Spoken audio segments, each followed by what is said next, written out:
এইরকম জায়গাতে এখন 10 কিলোমিটার হেঁটে যেতে পারি।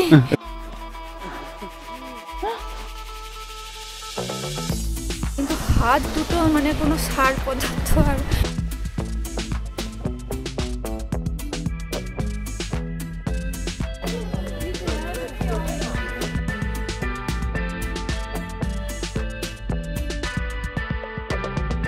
হ্যালো এভরিওয়ান, কেমন আছেন সবাই? আজ জাপানে আমাদের ডে 3 আর আমরা বুলেট ট্রেনে করে যাচ্ছি বরফের রাজ্যে। মেনলি বরফ দেখার জন্য এই উইন্টারে আমাদের জাপানে আসা দীর্ঘ অপেক্ষার আজ অবসান হতে চলেছে। কাল তো আপনাদের মাউন্ট ফুজি দেখালাম আর এখনও দেখুন মাউন্ট ফুজি আমাদের সাথে সাথেই চললো।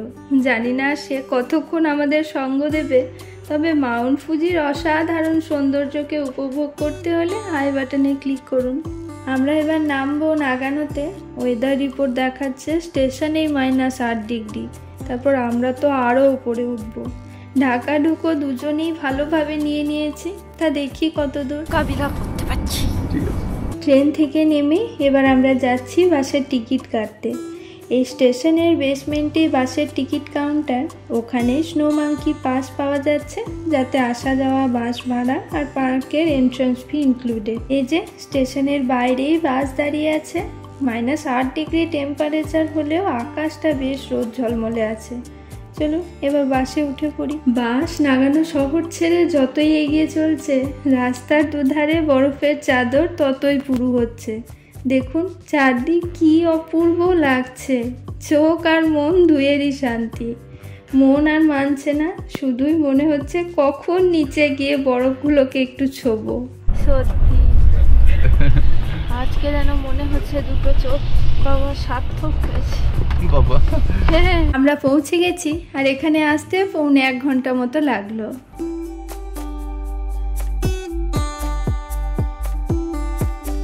Welcome to snow monkey park. আমরা চলে এসেছি নাগানো আর চারিধারে কি পরিমাণ বরফ, কি দারুণ লাগছে চারিধারে। এই তো সবে আমরা শুরু করলাম, নামলাম।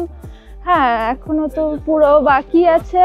হ্যাঁ, এই যে আমরা জুতোতে কাঁটাও পরে নিয়েছি যাতে বরফে না পিছলে। দুজনাই জুতোর সাথে এটা আটকে নিয়েছি। হ্যাঁ, এগুলো আমরা ওই কিনে এনেছিলাম সিঙ্গাপুর থেকে কিনেছিলাম, যাতে এই আমি তো প্রথমবারই বরফে, তো সেই জন্য একটু বেশি প্রোটেকশন নিয়ে নিয়েছে আমার বর।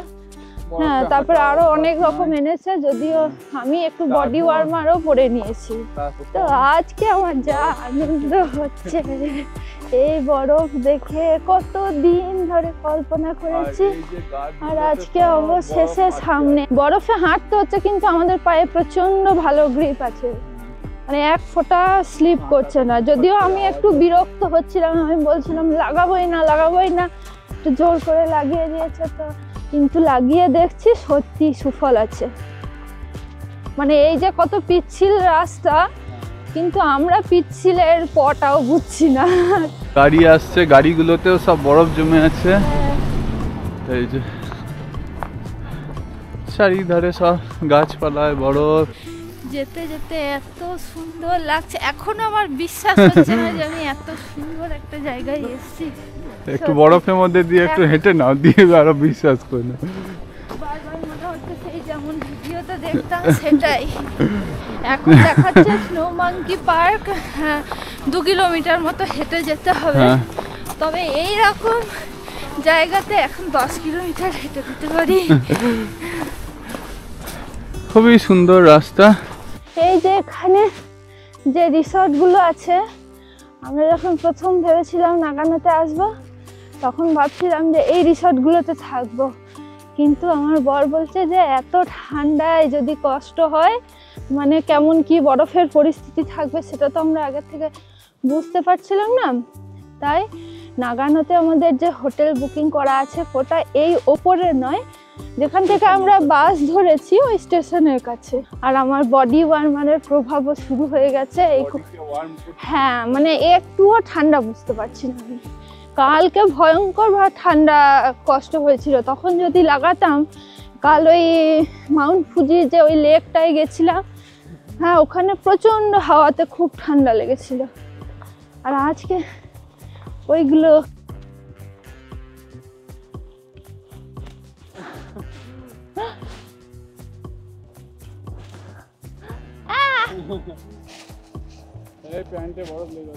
এই রে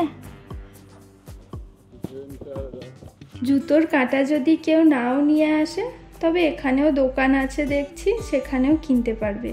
একটা দুটো ক্যাফেও রয়েছে, ওপরে আর তেমন কোনো দোকানপাট নেই, তাই কেউ কিছু কিনতে চাইলে এখানেই কিনতে হবে। টুপঠাপ করে কি সুন্দর গাছ থেকে বরফগুলো ঝরে পড়ছে, দেখো কি সুন্দর যে লাগছে। কে জানে আজ আমরা স্নোফল দেখতে পাবো কি না। আমরা তো বাসে করে এলাম, তবে অনেক জাপানিজ পার্সোনাল গাড়ি করে আসছে। এখানটায় গাড়ির শেষ পয়েন্ট, এবার 1.6 কিলোমিটার ট্রেকিং করেই যেতে হবে। রাস্তা দেখে হয়তো বোঝা যাচ্ছে না, কিন্তু চরম পিচ্ছিল। এক্ষুনি একটা মেয়ে খুব জোর পা পিছলে পড়ে গেল, তবে আমাদের কাঁটাটা থাকায় এখনো অবধি পিছলাচ্ছে না। এই নিচগুলো দেখো কি সুন্দর ঝরে ঝরে বরফের দেশ দেখি।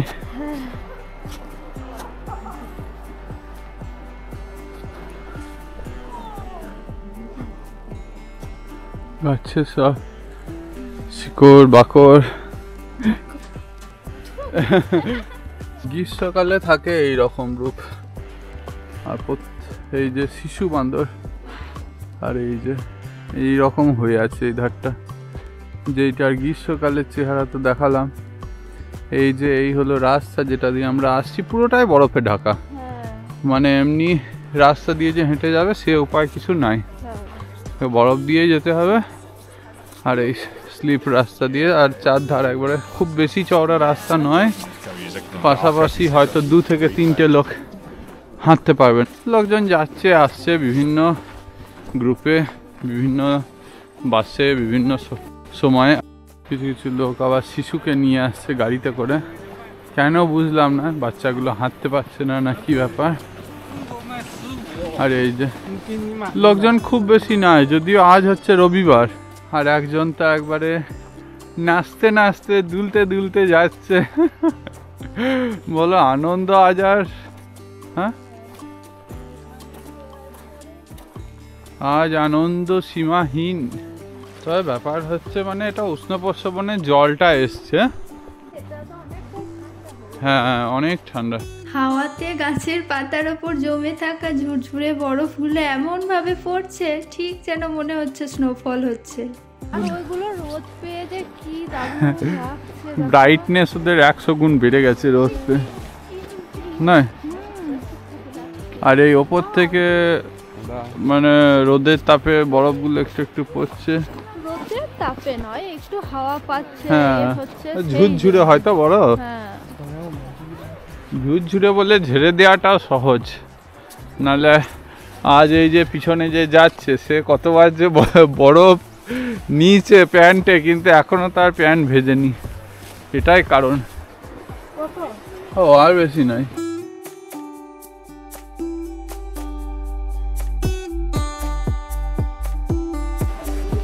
পুরো বরফ পড়ার মতো, আমার গায়েও ঝুরঝুরে বরফ পড়ে আছে। এই যে মানে এই দিকটাতে তাকালে চোখ দুটো যেন কেমন ধাঁধিয়ে যাচ্ছে, এত একদম সাদা। আর ওই যে একটা হাতি গাছের ওপর, দেখতে পাচ্ছ হাতিটাকে? দেখে দেখো পুরো মনে হচ্ছে। এই তো আমরা উষ্ণপ্রস্রবণে আসা মাত্র এখানে একটা সেই যে গরম জল আমাদের বক্রেশ্বরেও দেখেছি, একটু গন্ধ ওঠে, কিন্তু আমাদের কাছে নতুন নয়। হ্যাঁ উষ্ণপ্রস্রবণ আমাদের এত বিখ্যাত, আমাদের পাশে এই বক্রেশ্বরে আছে। এইটা একটা মানে অন্যরকম ব্যাপার, এইরকম এত ঠান্ডায় বরফের জায়গায় এই সময়ে উষ্ণপ্রস্রবণ দেখা, সেইটা একটা আলাদাই ব্যাপার। আমরা প্রথমে ভেবেছিলাম একদম সেই জায়গায় চলে এসেছি, তা দেখছি এখনো আর একটা ধাপ ওপরে উঠতে হবে। ওই যে লেখা আছে স্নো মাঙ্কি পার্ক, ওই সিঁড়িটা দিয়ে তবে একদম কাছেই। এখানে দেখছি টিকিট কাটার লাইন পড়েছে, তবে আমাদের তো স্নো মাঙ্কি পাস আছে, তাই আর লাইনে দাঁড়াতে হলো না, একেবারে ঢুকে পড়লাম। এই জায়গাটার তো নাম স্নো মাঙ্কি পার্ক, কারণ হচ্ছে এখানে এই উষ্ণ প্রস্রবণটার এই জায়গায় ছোট ছোট বাঁদরগুলো থাকে। আর ওই এত ঠান্ডার মধ্যে ওদের তো ঠান্ডা লাগে, তখন ওরা ওই বারবার ওই গরম জলটার মধ্যে ডুব দেয়, আর সেটাই বেশি মানুষ দেখতে আসে। তো ওই দেখাও বাঁদরগুলোকে। আমরা তো এখনো ডুব দেওয়া দেখতে পাচ্ছি না এদের। আমাদের যে বাঁদর হয় তার চেয়ে এদের গায়ের লোমগুলো আর একটু বড় বড়।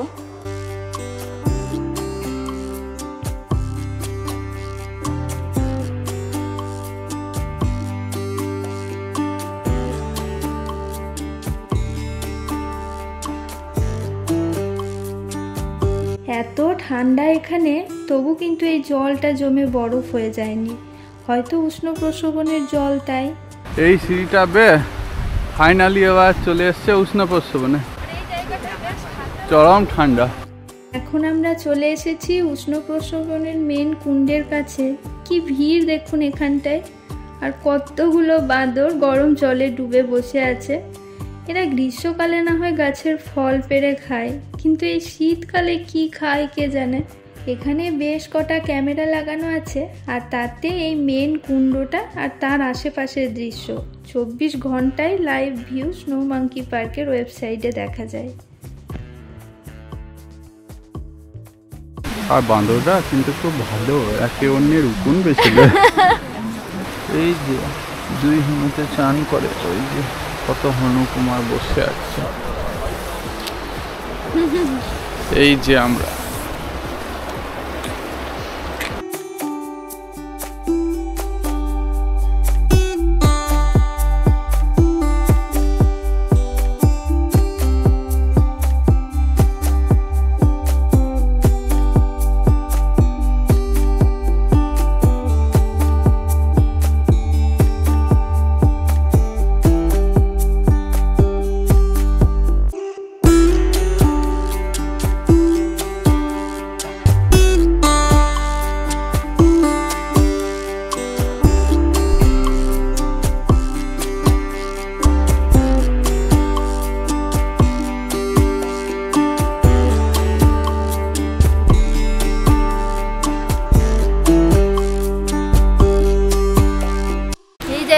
প্রচন্ড হাওয়া দিচ্ছে, যে খুব ঠান্ডা লাগছে। অনেকক্ষণ এটা দেখলাম, এবার আমরা আবার আস্তে আস্তে নিচে যাই। আর বাঁদরে না হয় উষ্ণ প্রস্রবণে চান করছে, আমরা তো ঠান্ডা হাওয়াটা পাচ্ছি নাকি।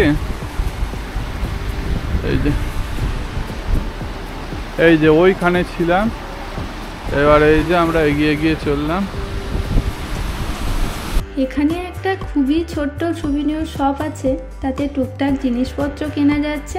সাথে দেখুন যে বাঁদরগুলো দেখলাম তারই একটা কঙ্কাল রাখা হয়েছে।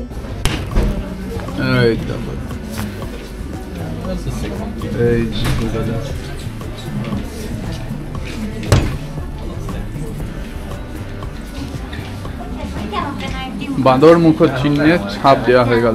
এই যে রাখা আছে বাঁদরের পশম, হাত বলি না কেমন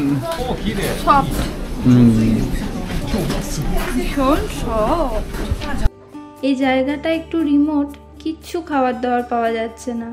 আমাদের কাছে কিছু ফল আর কেক ছিল, সেটাই খেলাম।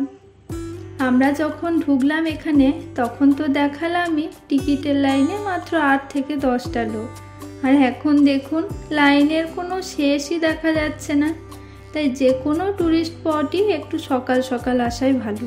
বরফ গলে এই সিঁড়িটা যা পিচ্ছিল হয়েছে, বিশেষ করে যেতে আসতে মানুষ যা ধপাধপ পড়ছে, সেটা দেখে আমরা ভীষণ সাবধানে হাঁটছি, কারণ এই শক্ত বরফের ওপর পড়লে যে কী অবস্থা হবে।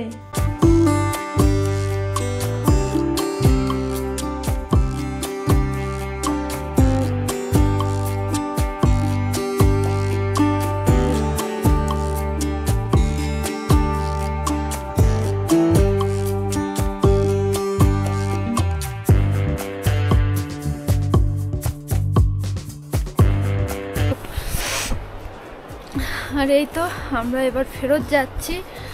আর মানে আসার সময় ঠান্ডা লাগছিল না, আর এখন প্রচণ্ড হাওয়া শুরু হয়েছে।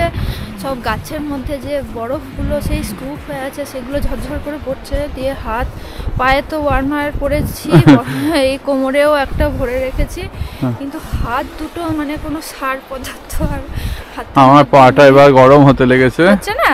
আমারও পা 40-45 মিনিট। হ্যাঁ এই দেখো দেখো, দেখাও কেমন হাওয়াতে বরফ। হ্যাঁ যা এবারে ঝরে ঝরে ঝরে ঝরে পড়ছে, দেখতে লাগছে স্নোফল। কিন্তু মানে দারুণ লেগেছে, দারুণ। কিন্তু একটা কথা সত্যি বলছি, যে ওই স্নো মাঙ্কির জায়গাটা আমার এতটাও ভালো লাগেনি। এমনি এই ওটা একটু টুরিস্টের যাওয়া করা। হ্যাঁ তারপরে ওইগুলো ওরা যত সব পটি করে রেখেছে ওই বাঁদরগুলো, এটা একটু টুরিস্টি এরিয়া, অতটাও চরম বিপজ্জনক জায়গা। সবাই ধরাম ধুরুম করে প্রচুর পড়ছে, তো আমরা মোটামুটি সাবধানে পার করেছি। হ্যাঁ না না, আমি বলছি আমরা সাবধানে পার করলাম কোন রকমে। ওর আবার একটা পায়ের কাঁটা কোথায় খুলে পড়ে গেছে, তাই এখন ফেরার সময় একটু ভয়ে ভয়ে হাঁটছি। মাঝ রাস্তায় ক্লান্ত হলে বসার জন্য এখানে একটা ছোট্ট জায়গা করা আছে। এর ছাদে কি পরিমাণ বরফ জমেছে, আসলে প্রত্যেক দিনই তো স্নোফল হচ্ছে। এখানে ছোট্ট ছোট্ট দুটো বাচ্চাকে নিয়ে তার মা বাবা বসে আছে, ওরা হয়তো একটু ক্লান্ত হয়ে গেছে। বরফের রাজ্যে আপনাদের স্বাগত জানাই। গায়ে গায়ে একটু একটু করে কেমন বরফ লেগে আছে, কি করে ধরে আছে গাছগুলো না, খুব খড়খড়ে টাইপের। হ্যাঁ প্রত্যেকটা গাছের গায়ে গায়ে ঠিক একটু একটু করে বরফ লেগে। সম্ভব নয় ওইভাবে কি করে গাছের গায়ে। হ্যাঁ গাছের ওপর অব্দি কিছু নয়, কিন্তু গায়ে বরফ লেগে। এবার আমরা তো আগে বরফ দেখিনি, জানি না, হয়তো এটাই স্বাভাবিক, খানিকটা করে লেগে থাকে। এইরকম বরফের মধ্যে দিয়ে আমরা হাঁটতে হাঁটতে চললাম 40 মিনিটের রাস্তা।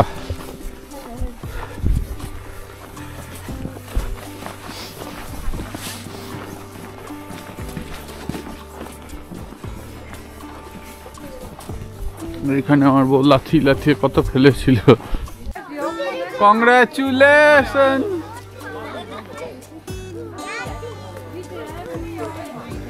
কেমন লাগলো স্নো মাঙ্কি পার্ক? দারুণ দারুণ, স্নো মাঙ্কি পার্ক দারুণ লেগেছে। আর সত্যি কথা বলতে এই জায়গাটা আসার জন্য এই উইন্টারই হচ্ছে একদম পারফেক্ট, কেননা ওই উষ্ণ প্রসবনটা বা ওই মাঙ্কিগুলো তো সারা বছরই দেখা যাবে, বাট এত সুন্দর, এত মানে স্বর্গীয় ভিউটা এই সময় ছাড়া আর অন্য সময় তো পাওয়া যাবে না, তাই এটা আমার খুব ভালো লেগেছে। এখানে খেয়াল করলাম বেশিরভাগই জাপানিজ ট্যুরিস্ট, আর তারা পার্সোনাল গাড়ি নিয়ে এসেছে। তাই আমাদের মতো যারা পাবলিক ট্রান্সপোর্ট নিয়ে আসবেন তাদের ফেরার টাইমটা একটু মাথায় রাখতে হবে, কেননা বাস অনেকটা গ্যাপে গ্যাপে, আর এখান থেকে ফেরার অন্য কোনো উপায়ও নেই। আমরা প্রায় 1:30 নাগাদ স্নো মাঙ্কি পার্ক থেকে হাঁটা স্টার্ট করেছিলাম। সবচেয়ে বেশি ডেঞ্জারাস হচ্ছে রাস্তার এই অংশটা, যে এই যে বরফটা গলে আছে। আমার কাঁটাটা আবার এখানে খুলে গেছিল, তা একটা জাপানিজ মেয়ে এসে আমায় দিয়ে গেল। সত্যি এদের মানবিকতা প্রশংসার যোগ্য। আমি হলে ডেকে বলতাম, তবে কারোর পায়ের জিনিস হাতে নিয়ে হয়তো ফেরত দিতাম না। চলে এসেছি বাস স্ট্যান্ডে, আর দেখুন এর মধ্যে কত লোকের লাইন পড়ে গেছে। আর যা আশঙ্কা করেছিলাম তাই, নাগানো যাওয়ার ডাইরেক্ট বাস 1 ঘন্টা পর। তাই এখন আমরা এই বাসে করে চললাম উডেনামা স্টেশন, ওখান থেকেই নাগানো যাওয়ার ট্রেন ধরব। এই নদীটা দেখে আমাদের বীরভূমের ময়ূরাক্ষী নদীর কথা মনে পড়ে যাচ্ছে। গ্রীষ্মকালে যেমন নদীতে একটু সরু করে জল বয়ে যায়, আর চারপাশে শুধুই বালির চড়া, জাপানের শীতকালেও এই নদীটাতে একই অবস্থা, শুধু বালির জায়গায় পুরো বরফ জমে আছে। আমরা চলে এসেছি উডেনামা স্টেশন। এবার উডেনামা স্টেশন থেকে নাগানোর দিকে যাব, ছোট্ট স্টেশন, আর চারিধারে সিনসিনারি, তো কি বলবো। তো এই লিমিটেড এক্সপ্রেসে আমরা চেয়ে পড়েছি।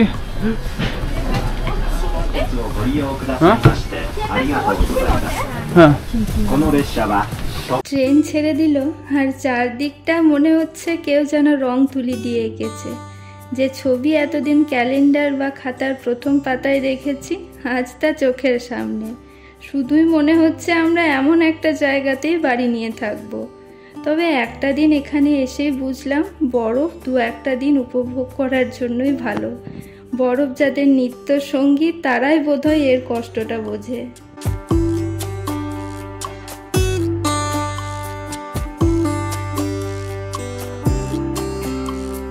টোকিও শহরকে বিদায় জানিয়ে এখানে আজকে আমাদের ভিডিও শেষ করছি। তো আজকের ভিডিওটা আপনাদের কেমন লাগলো একটা কমেন্ট করে জানাবেন। আর আমাদের দিনটা তো আজকে খুব ভালোই গেল, একসাথে দুজনের প্রথম এত বরফ দেখা, এর জন্য অনেক দিনের অপেক্ষা ছিল। তো আজকে খুব আনন্দে কেটেছে দিনটা। ভিডিওটা এখানে শেষ করলাম। ভালো লাগলে একটা লাইক করে চ্যানেলটাকে সাবস্ক্রাইব করে দেবেন। Bye bye.